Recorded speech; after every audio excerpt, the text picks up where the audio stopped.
You're listening to The Jake Asman Show on the Sports Map Radio Network. Presented by Rocket Mortgage.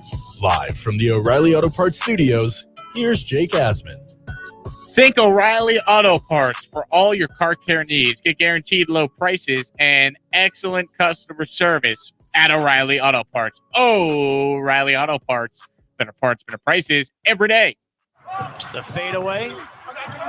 And there it is. History. Russell Westbrook has just surpassed Oscar Robertson. It lasted 47 years, and now Russell Westbrook stands there all alone. A record that was titled untouchable for 47 years. 182nd triple-double for Russell Westbrook last night. Of course, you heard there on NBC Sports Washington. That rebound broke Oscar Robertson's record of 181. And let me say this. As cool as it is that Russ is doing what he's doing right now, we probably wouldn't care all that much if the Wizards didn't have a chance to go to the playoffs. Like, it'd just be hollow numbers.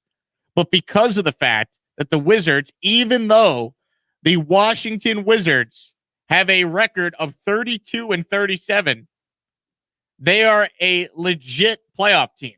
Let me explain.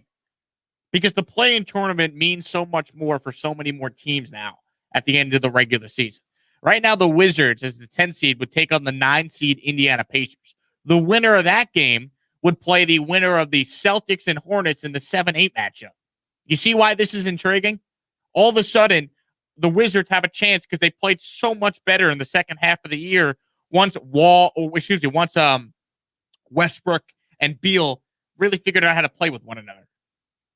Like, I think the play-in tournament is a great idea for basketball. There are too many teams that have nothing to play for in the regular season. This adds some drama. This adds some intrigue.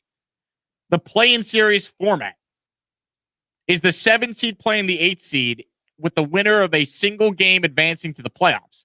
If you lose, you face the winner of that 9-10 matchup. This adds intrigue to the end of the regular season. Like, the Lakers actually have to try down the stretch to try and get to the 6 seed. Portland, 39-29. Lakers, 38-20. Right now, you know the Lakers, who they would be playing in the play-in tournament?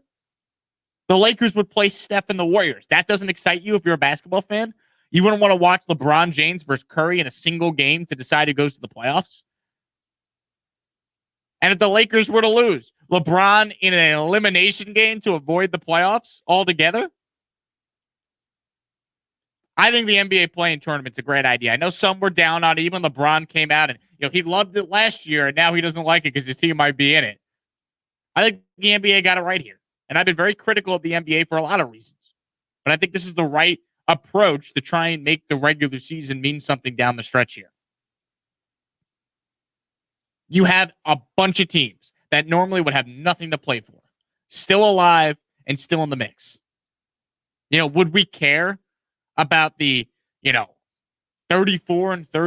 9-seeded Memphis Grizzlies? No. But if they're in the play-in tournament, you don't think it's good that people are going to get a chance to watch Ja Morant in a highly publicized game? That's good for the league.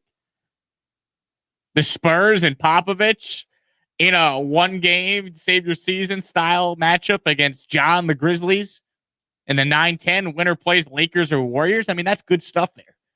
And the battle to try and get a top 6 seed also incentivizes teams to take the regular season down the stretch here seriously. What I believe now the NBA has to do is you have to go out there and somehow incentivize being the 1 seed even more than it's been. Because you have still, the Nets telling you we don't give a damn about seeding. We'll sit Kevin Durant, second night of a back-to-back after he played against the lowly T-Wolves so we could avoid having to play against the Sixers in a matchup for the 1 seed. There's still work to be done at the top of the conference. You have to make it more worthwhile to be the top seed. But as far as figuring out how to add some intrigue to the bottom half of the NBA, I think the NBA has accomplished that. And I don't care if LeBron doesn't like it. He doesn't like it because he's got to play in the game. Tough. Win more games. Don't get hurt. For the greater good of the sport, the matchups we could potentially get in the play-in are awesome. I mean, the Celtics lose Jaylen Brown yesterday. They could actually miss the playoffs altogether. It's not crazy. Boston right now is the 7th seed. They're probably going to end up finishing as the 7th seed or the 8th seed, play the Charlotte Hornets in the first, play-in matchup as a 7 versus 8.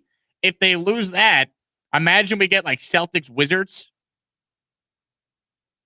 And the Celtics will be fighting for their playoff lives against the Wizards. They could actually miss the playoffs in that game.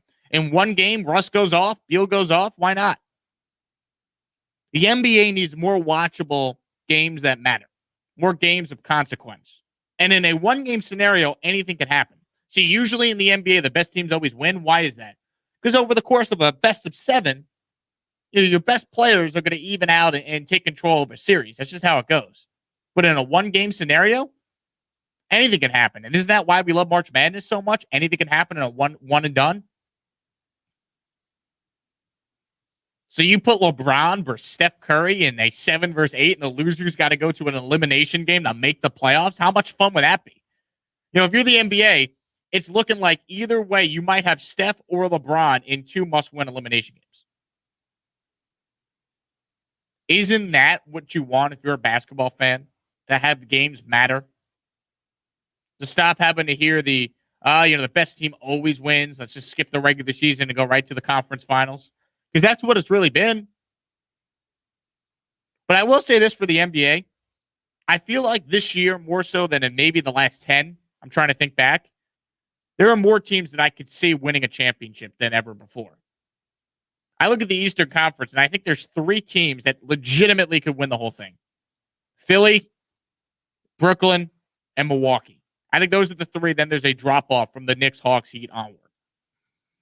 I look at the Western Conference, and I think there's even more teams that are in the mix. Utah, Phoenix, the Clippers, the Nuggets. You can make a case for Dallas. You can make a case for Portland. You can't discredit the Lakers if LeBron and AD are healthy, obviously. So I just look at it from the perspective of a basketball fan. Don't you want to have intrigue? What makes the NFL so great? You could be a wild card team and you could win the Super Bowl. I feel like basketball will never have that because of the importance of the superstar. But at least this year, there's an argument to be made that there's more teams than ever before that could legitimately think that they have a chance to go to the finals. And isn't that what you want if you're a sports fan? A matchup where you don't necessarily know the outcome of. And there's so many teams in the NBA this year that have so much to prove. Someone's going to prove somebody right. Someone's going to prove somebody wrong. Like, you look at the East for an example here. I think there's 3 teams that can come out. 3 teams, of course, as I just said, Philly, Brooklyn, Milwaukee. Okay, so those are the 3. There's questions with each of those teams. Philly, the knock on Embiid and Simmons is they haven't won anything in the playoffs. Milwaukee, the knock on Giannis is he's an MVP, but he hasn't done anything in the playoffs. They haven't been to the finals yet. And the Nets, the knock on them is they're this super team that's barely played together. There's questions with them. James Harden might be back in time for the end of the regular season. But even if he is, KD, Kyrie, and Harden have played a grand total of 7 games together. There's questions with them. There's questions about Steve Nash. We have no idea if the guy can coach. So I love the plan. And then as far as just the overall, lookout for the playoffs, preview the playoffs, this might be one of the more exciting playoffs we have in a while. And I think that's great for the sport because they badly need some juice. Badly need some juice. But overall, I count 8 teams I think could actually get to the finals. 8. Remember, for 5 straight years, it was a foregone conclusion. It was Warriors-Cavs. At least we're not there anymore. As great as the Nets are, 7 games between the big 3. As great as Giannis is, there's that knock on him. Can he get it done? As great as the Sixers are, Embiid and Simmons, can they get it done? You have question marks with the top teams in the East. You have question marks with the Lakers because of the injury risk. You have questions about how real Utah and the Suns are. The Clippers got to prove it. There's a lot of questions with all these teams. And questions add injury. And it starts with the playing game, which I believe is a great, great idea. Coming up next, you're not going to want to miss it. Steelers wide receiver Juju Smith-Schuster joins our show. Coming right back.